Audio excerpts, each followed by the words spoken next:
Halo, saya akan kasih lihat cara render ambient occlusion dengan Arnold.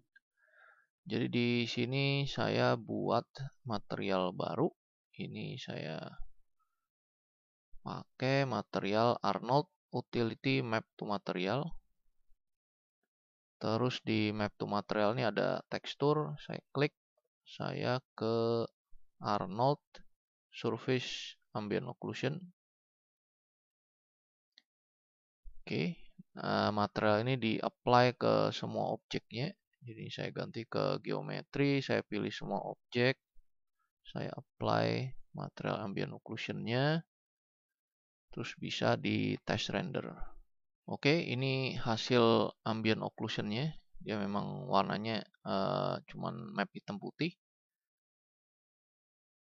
Kalau misalnya ada noise di sini bisa ditambah sampelnya, atau nggak bisa bantu dengan nyalain denoiser. Terus kalau misalnya nggak mau efek ambient occlusion-nya terlalu menyebar ya, bisa ditambahin fall off-nya. Misalnya jadi 0,05. Saya duplicate. Saya tes render lagi. Oke, ini hasilnya kalau fall off-nya 0,05, jadi dia efeknya lebih kecil. Gitu ya.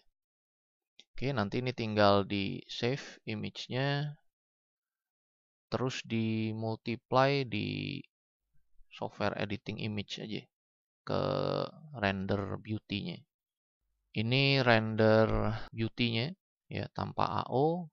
Terus ini hasil yang ambient occlusion-nya udah dimultiply ke beauty. Jadi di sini ada lebih kelihatan ada kayak konteks shadow-nya di bawah sini. Oke. Nanti tinggal diatur lagi mungkin lebih transparan atau mau ditambah efeknya. Kayak gitu. Jadi tadi itu cara render ambient occlusion. Silakan dicoba. Terima kasih.